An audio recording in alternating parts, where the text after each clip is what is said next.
প্রিয় পলিটেকনিক শিক্ষার্থী বন্ধুরা, তোমরা সবাই কেমন আছো? আজকে তোমাদের ফিজিক্স 2 অর্থাৎ ফিজিক্স 2 এর অধ্যায় 2 এর প্রমাণটা করাবো। কোন প্রমাণ? আলফা বিটা গামা, এই প্রমাণটা আজকে ফিজিক্স 2 এর চ্যাপ্টার 2 এর এক ক্লাসে পুরো অধ্যায়টা ওয়ান শর্ট ক্লাস আকারে আমি নিয়ে এসেছি। অর্থাৎ আজকের এই ক্লাস করলে এই অধ্যায় যতগুলো প্রমাণ আছে, সংক্ষিপ্ত অতি সংক্ষিপ্ত রচনামূলক প্রশ্ন, যেগুলো পরীক্ষায় সেমিস্টার ফাইনাল লাগবে, সেগুলো সব করানো হবে। তো চলো কথা না বাড়াই শুরু করে দিই। আর হ্যাঁ, যারা ডিলিজেন্ট স্কুলকে এখনো সাবস্ক্রাইব করনি অবশ্যই করে দাও। তো ফার্স্টে দেখো যে প্রমাণ আলফা বিটা গামার প্রমাণ। হ্যাঁ, আলফা বিটা গামার প্রমাণ। তাহলে আলফা বিটা গামার প্রমাণে কি করা লাগবে? মনে করা লাগবে একটা ঘনক আকৃতির বস্তু। হ্যাঁ, এখানে একটা হচ্ছে এখানে দেখায় এই ধরো এরকম একটা ঘনক আকৃতির বস্তু, এখানে একটা মান আছে L1 L1 L1। তাহলে মনে করি একটি ঘনক আকৃতির বস্তুর আদি দৈর্ঘ্য এইভাবে লিখবা, আদি দৈর্ঘ্য L1, আদি তাপমাত্রা T1, আদি ক্ষেত্রফল A1, আবার শেষ দৈর্ঘ্য L2, শেষ তাপমাত্রা T2 এবং শেষ ক্ষেত্রফল A2। আমি যেটুকু ভাষা বললাম এইটুকু এখানে সুন্দরভাবে লিখে ফেলবা, মনে করি দিই। হ্যাঁ, এখন আমি প্রমাণ দিচ্ছি। প্রমাণ কি লিখবা? দৈর্ঘ্য প্রসারণ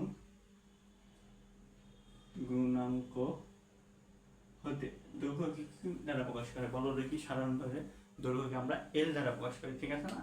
কিন্তু দৈর্ঘ্য প্রসারণ গুণাঙ্ক যখন থাকবে সেটা হয়ে যাবে আলফা দ্বারা প্রকাশ করা হয়। দৈর্ঘ্যকে এল আর দৈর্ঘ্য প্রসারণ গুণাঙ্ককে আলফা দ্বারা প্রকাশ করা হয়। তাহলে আলফা সমান সমান দেখো, আলফা সমান সমান লিখতে পারি ডেল এল ভাগ কি L1, এই যে এখানে এল না, এই L1 ইন্টু ডেল টি। তাহলে আলফা সমান সমান কি লিখতে পারি? Del L divided L1 into del T. এখন আসো এই ডেল এল সমান আমরা জানি কি? ডেল এল মানে তাপমাত্রার পার্থক্য বড়টা থেকে ছোটটা, L2 মাইনাস L1।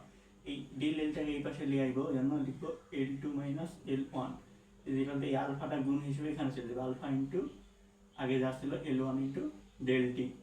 এখন দেখো এখান থেকে L2 এর মানটা বার করতে হবে। L2 এর মানটা বার করতে গেলে এখানে কি L1টা ভালো করে লক্ষ্য করে, L1টা মাইনাস আছে, তাহলে L1টা এই পাশে চলে যায়, প্লাস হয়ে যাবে। তাহলে L1 প্লাস এখানে যা আছে তাই alpha into L1 del T. এখন L1 এখানেও আছে, L1 এখানেও আছে, কমন নিয়ে নাও L1। তাহলে 1 প্লাস আলফা ডেল টি, এটাকে আমরা এক নাম্বার সমীকরণ ধরে নিলাম L2 এর মান। এবার লিখবো ক্ষেত্র প্রসারণ গুণাঙ্ক। ক্ষেত্র প্রসারণ গুণাঙ্ক হতে পারে, ক্ষেত্র প্রসারণ গুণাঙ্ককে বিটা দ্বারা প্রকাশ করে। তাহলে বিটা ইজিক্যাল টু কি হবে বলো দেখি? ক্ষেত্র প্রসারণ, তাহলে beta is equal to del A1 into del T. তাহলে দেখো beta is equal to del A1 into del T. তাহলে আবার দেখো এখানে লিখি বিটা, হ্যাঁ, ডেল এ মানে কি? ডেল এ মানে বড়টা থেকে ছোটটা, A2 মাইনাস A1। এখন A2 minus A1 equal to beta into A1 del T, আর গুণ করেছি। A2 এর মানটা বার করা যাবে, A2 মানে A1 plus beta A1 into del টি।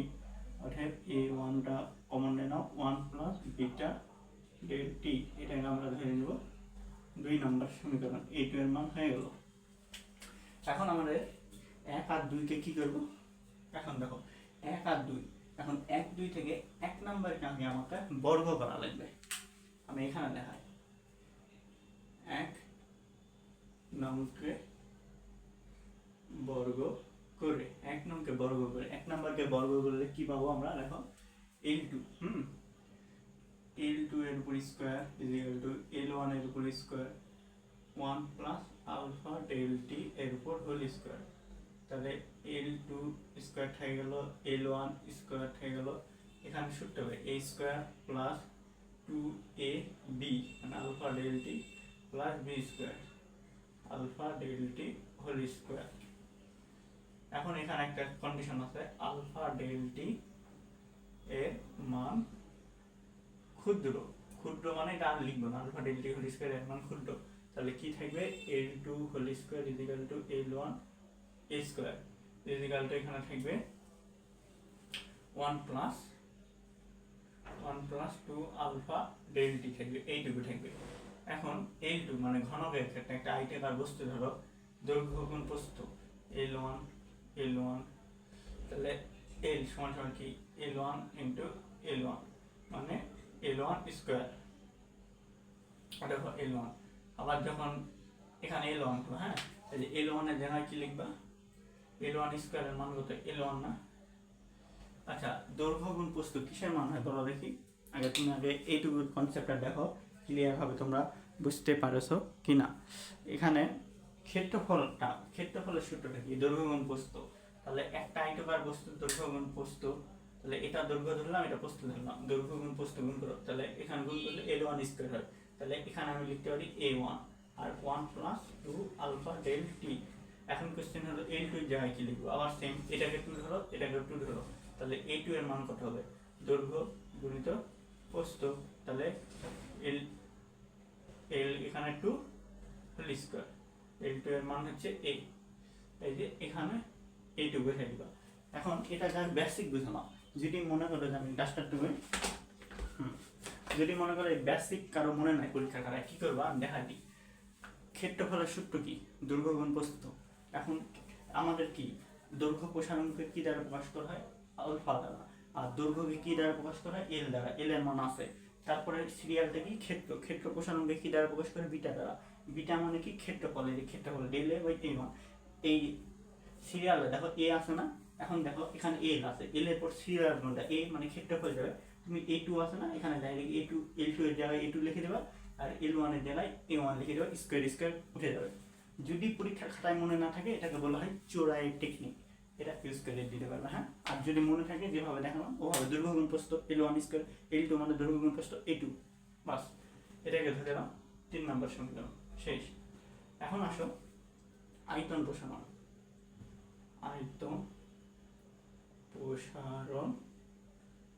আয়তন প্রসারণ নাস্তাটা একটু মিস্টেক হয়েছে, তুলনা করা লাগবে আগে, 2 আর 3 তুলনা করে পাই। দেখো 2 ও 3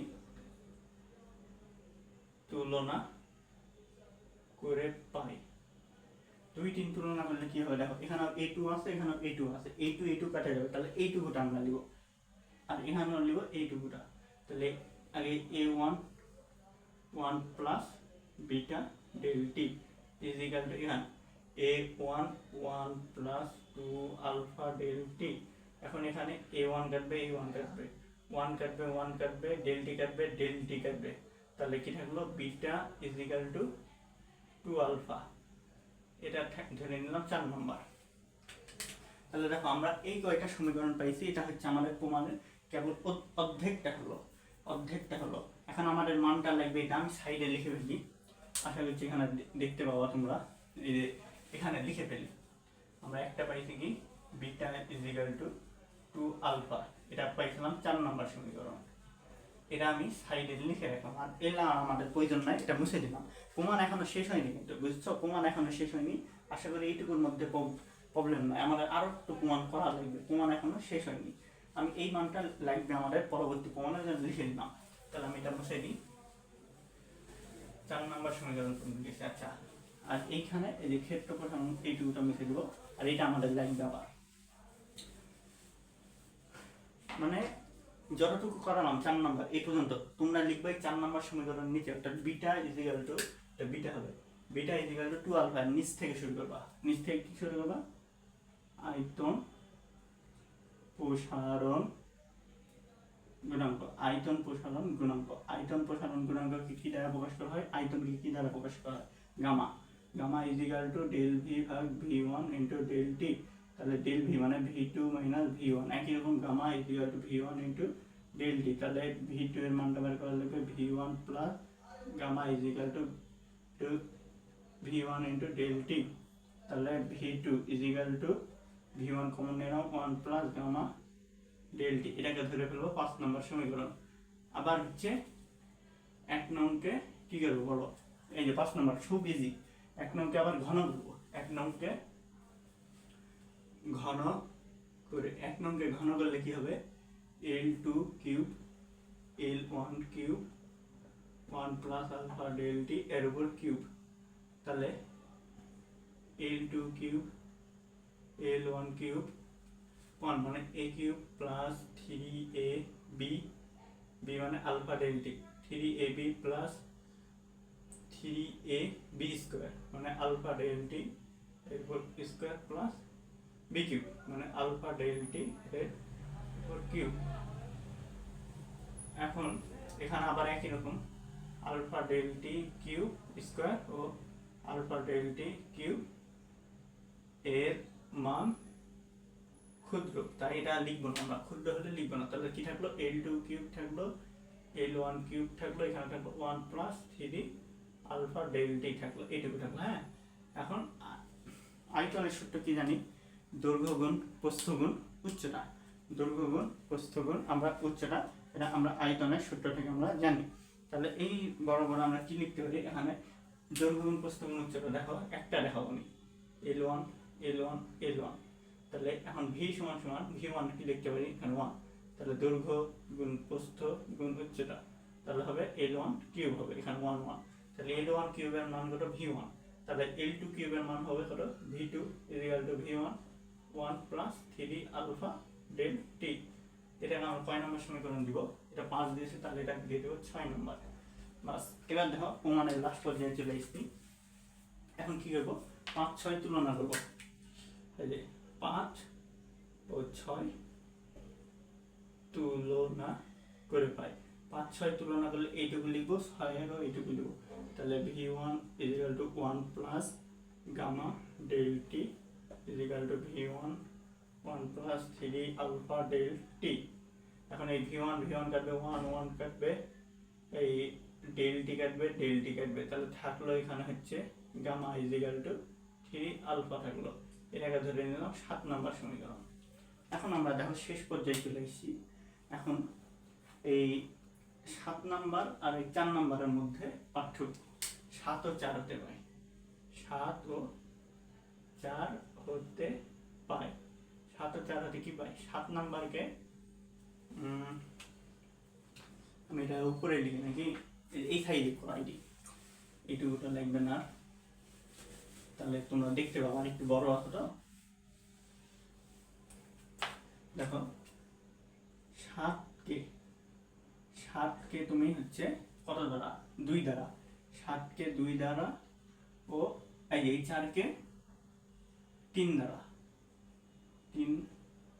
দ্বারা গুণ করে আগে প্রথমে 7কে গুণ করে 2 দ্বারা, তাহলে কত হবে 2 গামা ইজিক্যাল টু 3 দুগুণে 6 আলফা, দিয়ে দিলাম 8 নম্বর সমীকরণ। এবার কতটা, 4কে 3 দ্বারা, 4 নাম্বারকে 3 দ্বারা গুণ করতে হবে, তাহলে 3 বিটা ইজিক্যাল টু 2 আসে, মানে 6 আলফা ইজিক্যাল টু, এটা 9 নম্বর সমীকরণ। এখন 8 ও 9 হতে পায়, 8 ও 9 হতে পায়, 8 ও 9 হলে কি পাবো, এই 6 alpha common, 6 alpha is equal to আলফার পর কি আছে beta, 3 beta is equal to 2 gamma, এটাই প্রুফড। দেখো খুবই ইজি, দেখো করতে করতে কালি শেষ হয়ে গেল। Alpha plus beta plus gamma যেটুকু প্রমাণ করালাম, প্রথম থেকে সিরিয়াল মেনটেন যেটুকু লিখেছিলাম, প্রথমে কি ভাষা লেখা লাগবে, মনে করি আদি দৈর্ঘ্য A1, আদি ক্ষেত্রফল A1, আদি তাপমাত্রা T1, তারপরে শেষ দৈর্ঘ্য A2, শেষ ক্ষেত্রফল A2, শেষ তাপমাত্রা T2, লিখে একটা ঘনক আঁকাই দিবা। সিম্পল হবে, দৈর্ঘ্য প্রসারণ গুণাঙ্ক, ক্ষেত্র প্রসারণ গুণাঙ্ক, যে দৈর্ঘ্য প্রসারণ গুণাঙ্ককে বর্গ করবা, তুলনা করবা, ক্ষেত্র প্রসারণ গুণাঙ্ক করবা, ক্ষেত্র প্রসারণ গুণাঙ্ককে ঘন করবা, তুলনা করবা, সমীকরণ তুলনা করবা, প্রমাণ চলাইবে। এই প্রমাণটা বড় হলেও সহজ, যদি কেউ বুঝতে না পারো আমার ভিডিওটা একটু পিছন টানে দেখো, আরেকবার দেখো, ইনশাআল্লাহ বুঝতে পারো। এবার আমরা নেক্সটে যাব। এবার দেখো আমরা এই প্রমাণটা করব, কিউ সমান সমান K A Q θ1 - θ2 divided D into T, এটা তোমাদের সংক্ষিপ্ত এই প্রমাণটা দিবে। তো এখানে একটা সংজ্ঞা লেখা লাগবে, তোমরা লিখবা তাপ পরিবাহিতা। তাপ পরিবাহিতা কাকে বলে, কোনো পদার্থের যে বিশেষ ধর্মের জন্য তাপ কোনো পদার্থে দ্রুত, আবার কোনো পদার্থে আস্তে আস্তে মানে ধীরে ধীরে উষ্ণ স্থান হতে শীতল স্থানে প্রবাহিত হয় বা সঞ্চালিত হয়, তাকে তাপ পরিবাহিতা বলে। এইটুকু সংজ্ঞাটা লিখে ফেলবা। লেখার পর এখানে ফার্স্টে 1 নম্বরে একটা পয়েন্ট দিবা। এখন দেখো কিউ, কিউ মানে কি তাপ পরিবাহিত বোঝাচ্ছে। পরিবাহিত তাপের পরিমাণ এখানে আমি লিখে দিচ্ছি, দেখো পরিবাহিত তাপের পরিমাণ দুই বিপরীত পৃষ্ঠে কার সমানুপাতিক? দুই বিপরীত পৃষ্ঠের তাপমাত্রার পার্থক্যের সমানুপাতিক। হ্যাঁ, তাপমাত্রার পার্থক্যের সমানুপাতিক। হ্যাঁ, তাপমাত্রার পার্থক্যের সমানুপাতিক। তাহলে পরিবাহিত তাপের পরিমাণ কিউ সমানুপাতিক θ1 - θ2। এখন লিখবা যখন, এখানে লিখবা যখন এ ডি টি স্থির থাকে। হ্যাঁ, এটাকে ধরে ফেললো 1 নম্বরে, যেমন পয়েন্ট দিয়েছে 1 নম্বর। এবার 2 আসো, পরিবাহিত তাপের পরিমাণ এই পৃষ্ঠের ক্ষেত্রফলের সমানুপাতিক। হ্যাঁ, দেখো পরিবাহিত তাপের পরিমাণ পৃষ্ঠের ক্ষেত্রফলের সমানুপাতিক। হ্যাঁ, পরিবাহিত তাপের পরিমাণ পৃষ্ঠের ক্ষেত্রফলের সমানুপাতিক। তাহলে কিউ সমানুপাতিক এ। তাহলে আবার এখন যখন θ1 - θ2 ডিটি স্থির, 3 নম্বর হবে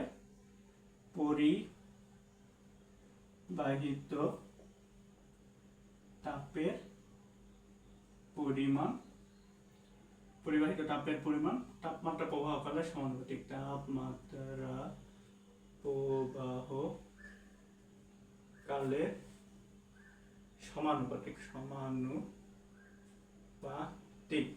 তাপমাত্রা প্রবাহ কালের সমানুপাতিক কিউ সমানুপাতিক টি। আবার একই লিখবা যখন θ1 - θ2 ডিটি, না টি হবে না, এবার এ হবে, এ স্থির। এবার 4 নম্বর লিখবা লাস্ট পয়েন্ট, পরিবাহিত তাপের